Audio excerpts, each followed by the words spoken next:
Hello again. Today I want to share with you how I went about making these cards. I used some Christmas tree dies by Impression Obsession. There's 3 in the set. There's a little one hiding somewhere, but I'm not using him today. Really nice, craggy Christmas trees. And this is Sizzix.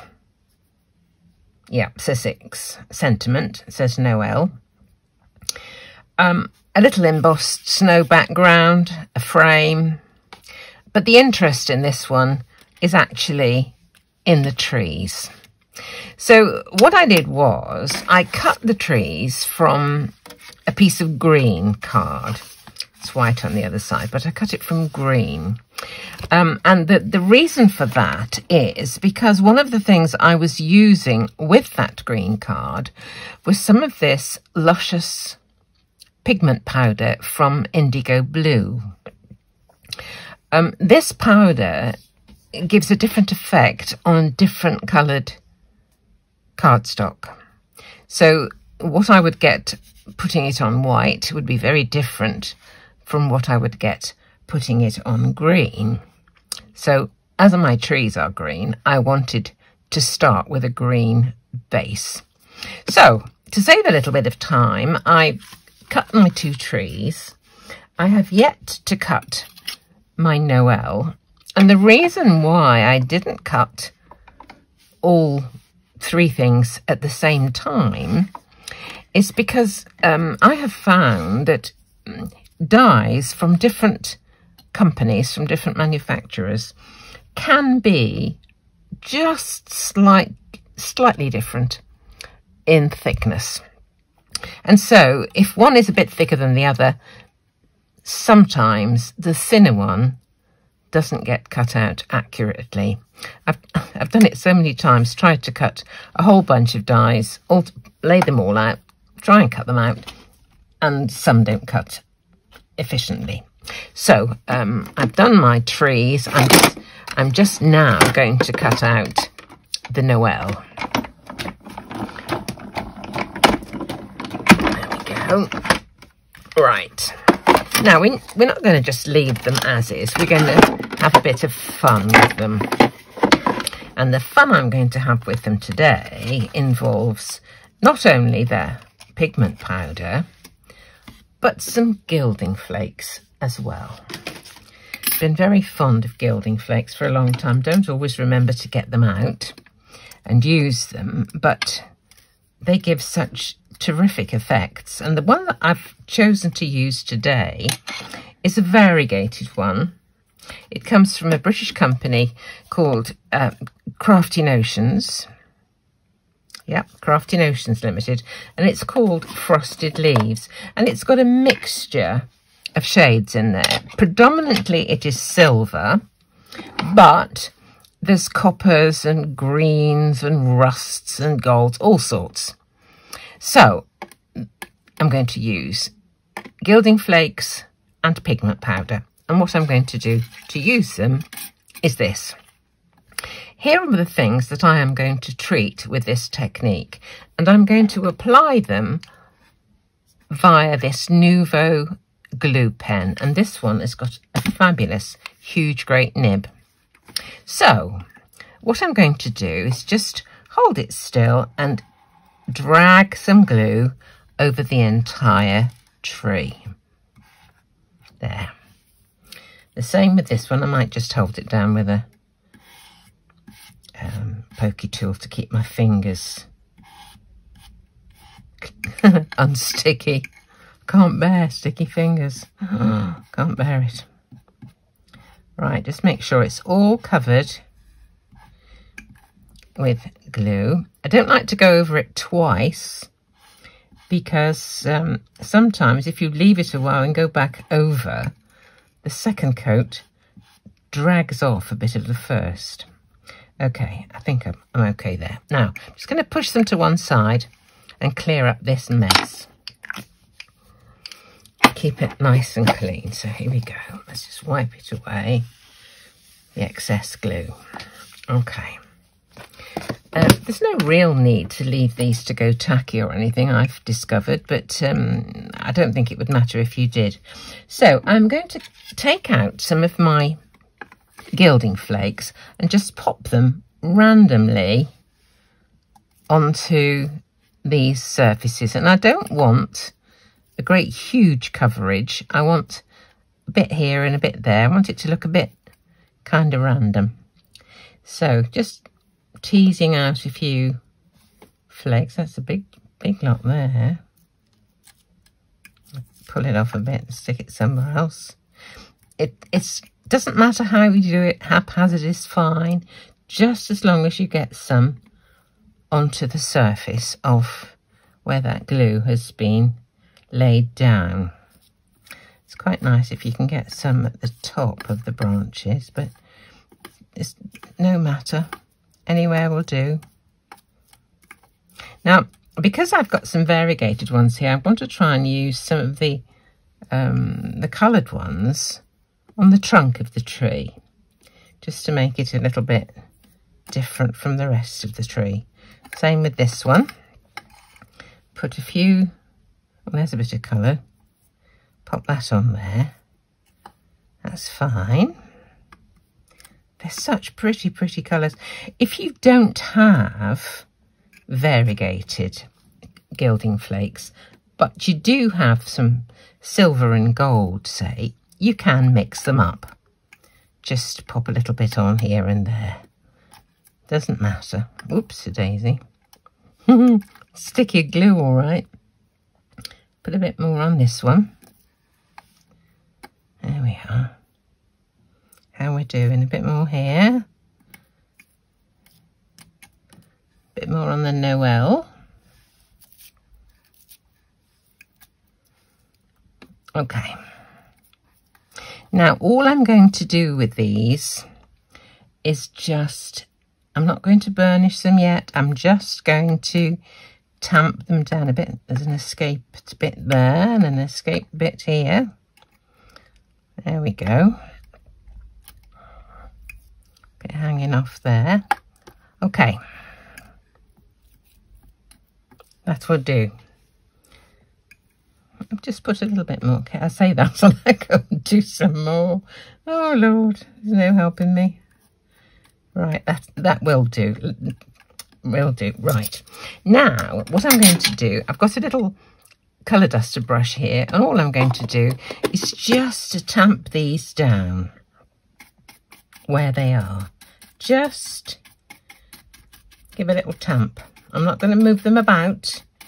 Just up and down movement, just to tamp them down. Stick them where they are. Okay. All three.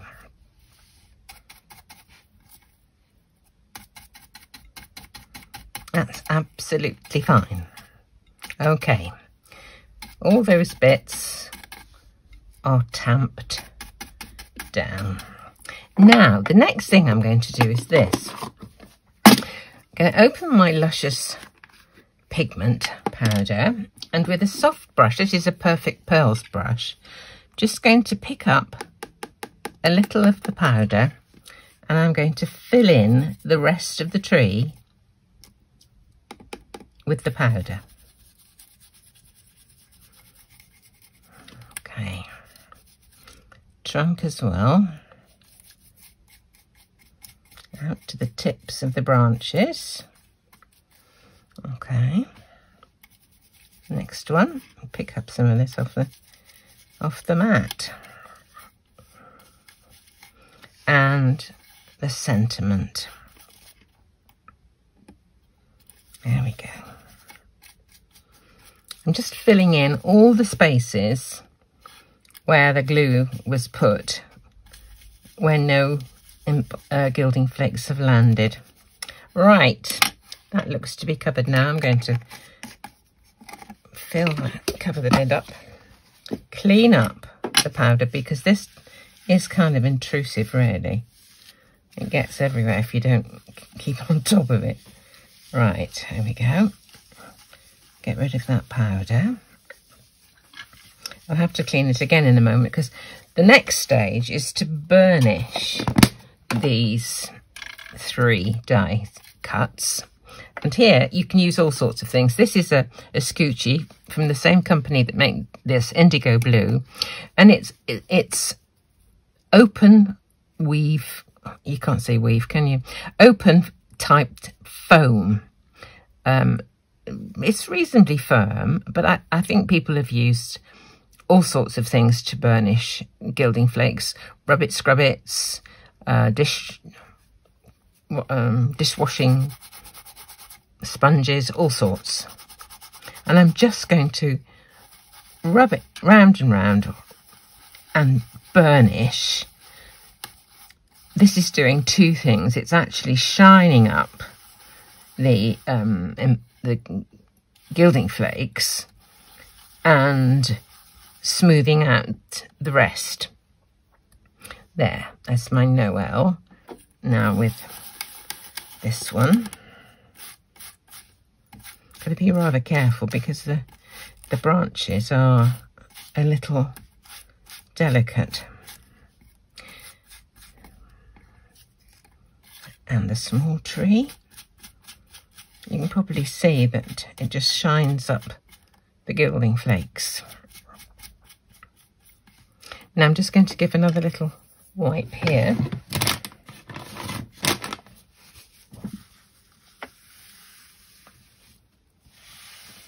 There we go.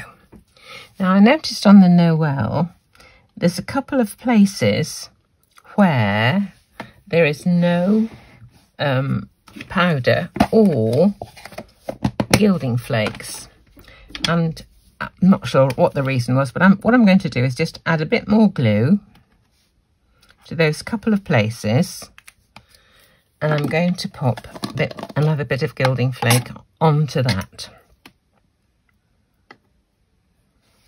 A little bit there and a little bit here. There we go.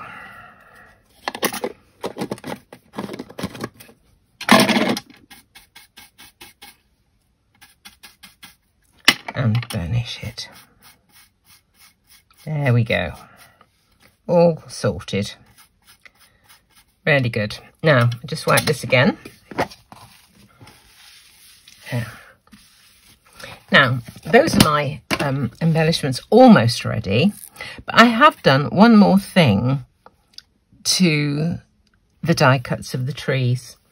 I went through my embossing folders to see if I could find something that would give a little texture to these trees so they don't look quite so flat.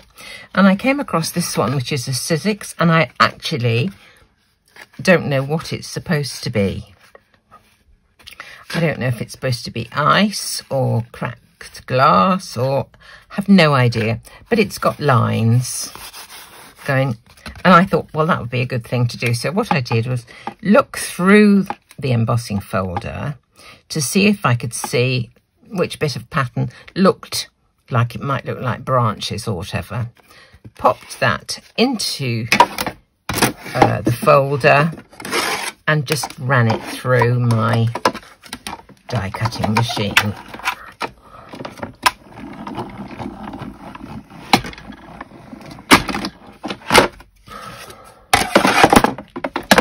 So now my tree has got a bit more dimension. If you look at that one and look at this one, let me just come in a bit so you can see. Do you see those two? This one has got this texture from the embossing folder. This one is plain, and it just lifts it just slightly. If you feel your die cut after you've finished burnishing and it's perfectly smooth and not at all tacky, that's fine to go into your embossing folder. If it still feels slightly tacky, you could use an anti-static tool like that just to rub over to make sure that it doesn't stick to your embossing folder. Okay, now find a little place for this one. I think I'll put him up there. There we go, and just through your machine.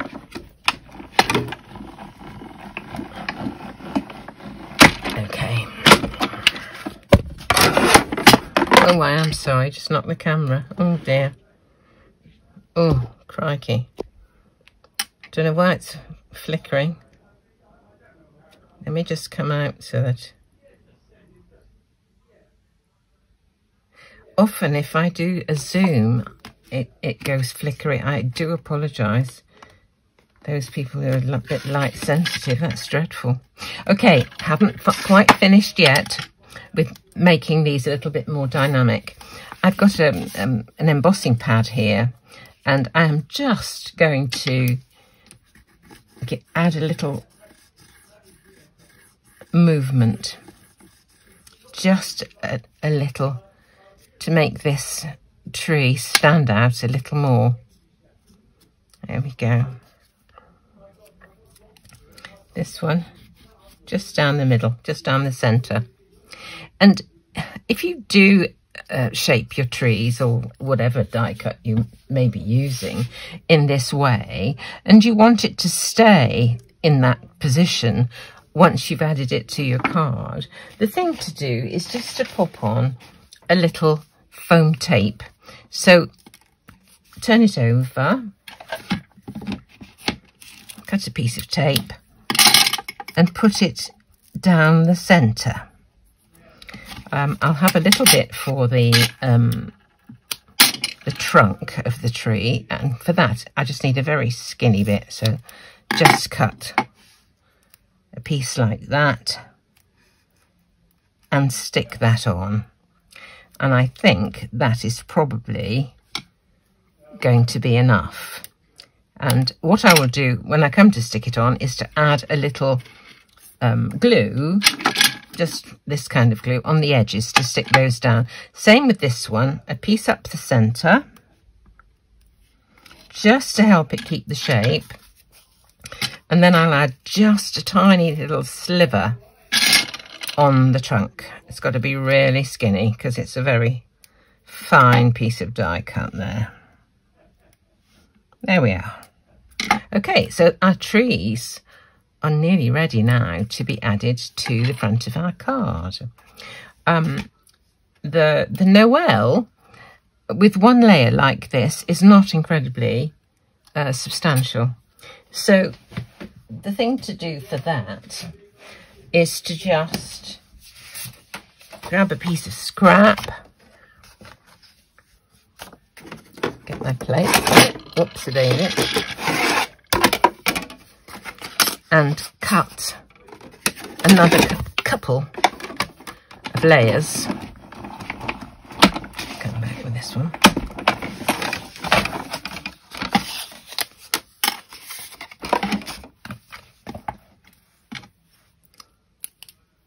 There we go.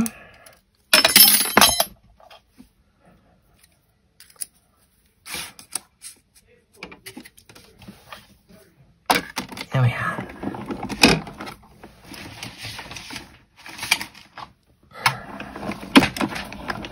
Right.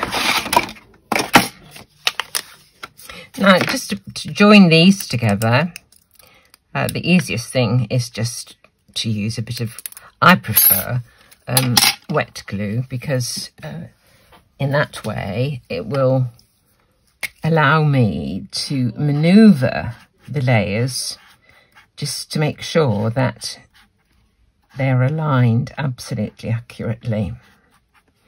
So there's one. We'll put another one on top of that.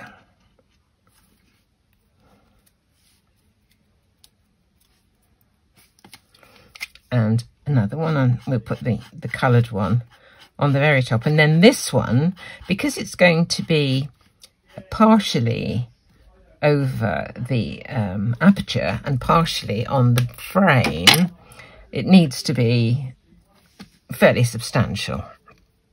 Okay, so there's our Noel.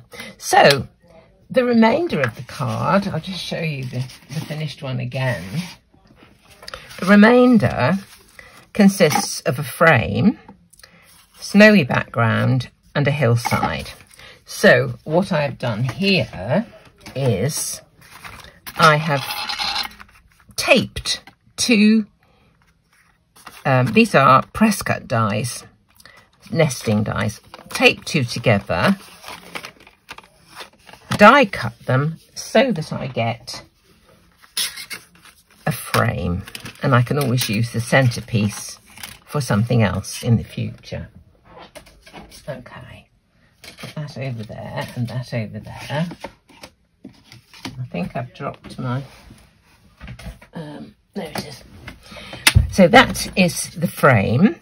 I have embossed a piece of card with a snowy embossing folder. This one was by Sheena Douglas.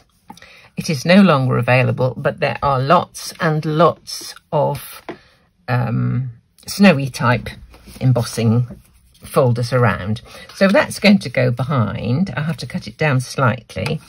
And I have a wavy die here, which I can use for a hillside.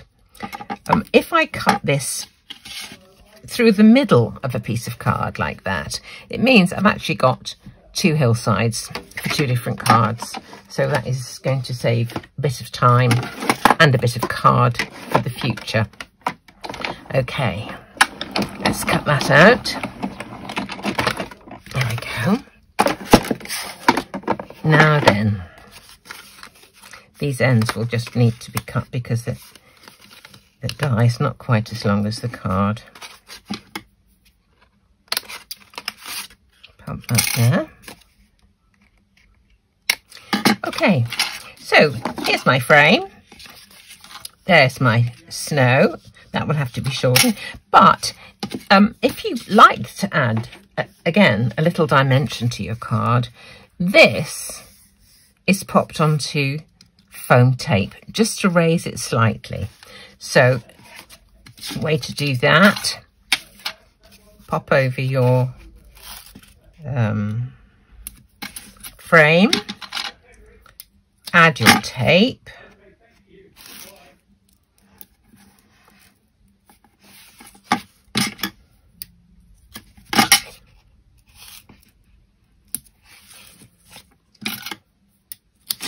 and the last one. I normally actually would put a second layer inside as well, but I'm just doing this to show. So the next thing to join to this would be your hillside. So hillside goes on next.